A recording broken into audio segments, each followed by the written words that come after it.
Hello guys, welcome back again to our YouTube channel the learning hub. तो आज जो topic हम पढ़ने जा रहे हैं that's about the political awakening in the Kashmir. The political awakening in the Kashmir was a gradual process, but before we go through it चलिए जान लेते हैं कि पॉलिटिकल अवेकनिंग का मतलब क्या है। तो political awakening means the act of realisation.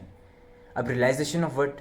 Realisation of knowing why we are backward, realization of something that we are exploited on the daily basis, we are controlled on the daily basis। अब जब हमें ये चीज़ realise होती है कि हम control किए जाते हैं, हम एक्सप्लॉइट किए जाते हैं और हम बैकवर्ड हमारे होने की वजह यही है कि हम इक्वली ट्रीट नहीं किए जाते हैं, तो ऐसे में हम सिंपली एक ह्यूमन नेचर कि हम क्या करेंगे, हम रेवोल्यूशन, हम चेंज की तरह सोचेंगे कि कैसे हम इस सब को ओवरकम करेंगे। तो वही है कि political awakening in the Kashmir के कश्मीरीज जो थे उनके बीच में कैसे सेंटिमेंट्स आए जिनके थ्रू उन्होंने अपनी एक्सप्लॉयटेशन को ख़त्म करके इक्वल अपनी पर्सनैलिटी को डेवलप करने का सोचा और अपनी अपलिफ्टमेंट का कैसे सोचा। तो hairs the first point, reading room party. अब हम पढ़ेंगे कि रीडिंग रूम पार्टी कब आई और क्या थी।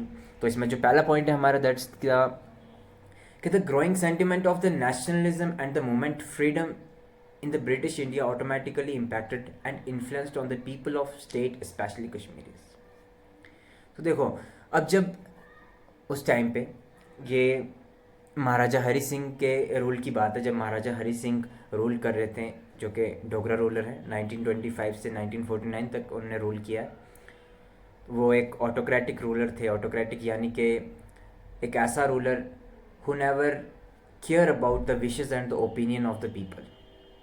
तो अब देखो उस टाइम पे क्या हुआ कि जब इंडियन मूवमेंट चल रही थी, Indian freedom movement against British चल रही थी, तो कश्मीरीज पीपल भी कहीं ना कहीं क्या हुए, वो सब देख के इन्फ्लुएंस हुए, उन पे भी कुछ ना कुछ असर पड़ा कि we should also get freedom from the maharajas. Okay, तो during that period many people were educated but had no jobs. अब कश्मीर में बहुत सारे ऐसे लोग थे जो पढ़े लिखे थे लेकिन स्टिल उनके पास जॉब्स नहीं थी। अब वो जॉब्स जितनी भी हुआ करती थी वहाँ पे महाराजा हरि सिंह जो थे, बाहर के जो लोग होते थे, जो आउटसाइडर्स होते थे, उन्हें वो जॉब्स देते थे और टॉप पोजीशंस वाली जॉब्स उन्हें देते थे। तो ऐसे में क्या हुआ कि as the Kashmiris were living the life of poverty and felt that Dogra maharajas were autocratic. Autocratic जैसे कि मैंने आपको बता ही दिया, जो एक ऐसा रूलर जो लोगों की विशेज़ और ओपिनियन के बारे में नहीं सोचता। Movement for ending the discrimination and neglection found its expression among the Kashmiri people in the form of resentment against the outsiders who were holding top administrative positions in the state. तो जैसा मैंने आपको भी बता ही दिया कि कश्मीरी पीपल जो थे उनके पास जॉब्स नहीं थी, लेकिन महाराजा हरि सिंह जो थे, बाहर के लोग, आउटसाइडर्स जो थे, उनको ज़्यादा तरजीह दे के उन्हें टॉप एडमिनिस्ट्रेटिव पोजीशंस जो थे, टॉप एडमिनिस्ट्रेटिव पोजीशंस वाली जो जॉब्स थी वो दी जाती थी।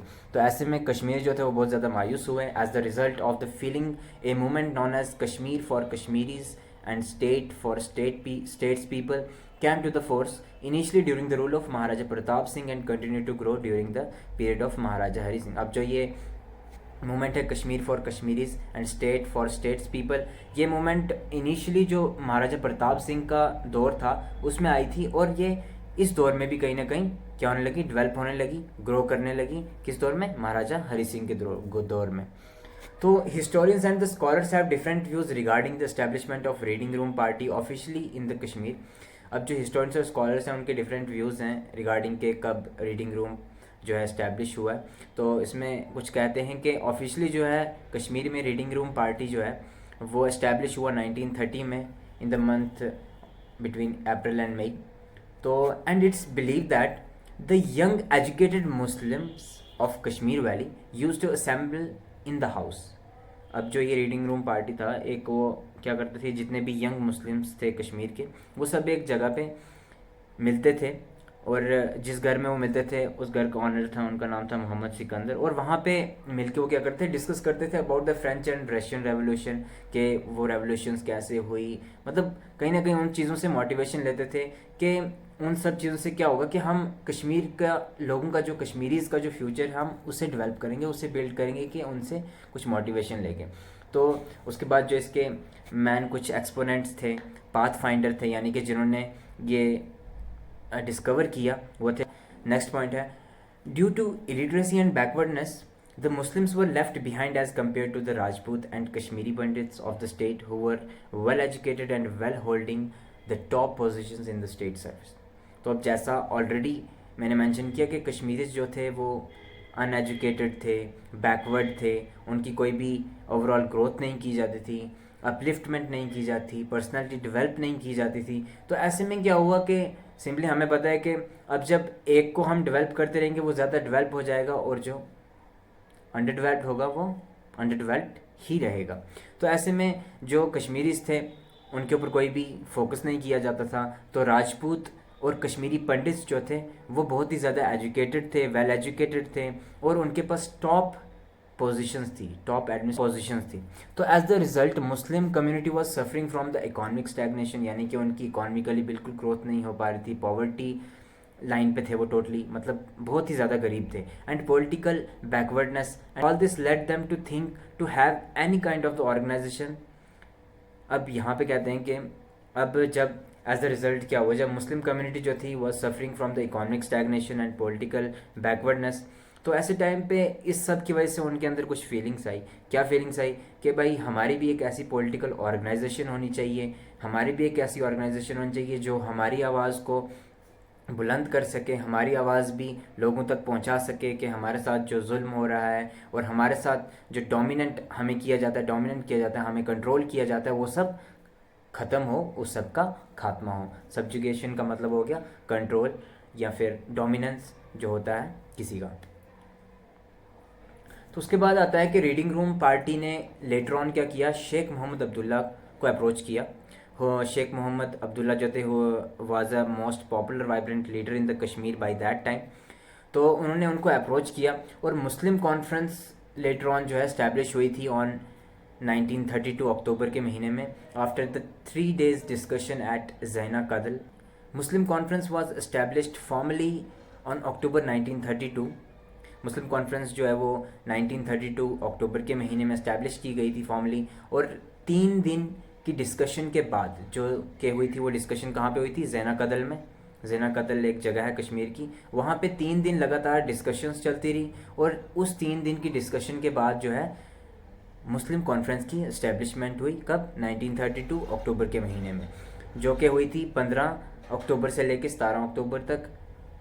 और which was attended by 3 lakh people. लगभग 3 लाख लोगों ने इस डिस्कशन को अटेंड किया था. लगभग 3 लाख लोगों ने इस डिस्कशन को अटेंड किया था जबकि मुस्लिम कॉन्फ्रेंस की फॉर्मेशन हुई थी. Muslim Conference was the first political party in Kashmir.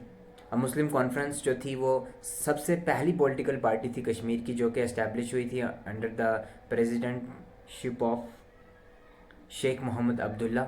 और इसके 6 सेशंस हुए थे मुस्लिम कॉन्फ्रेंस के.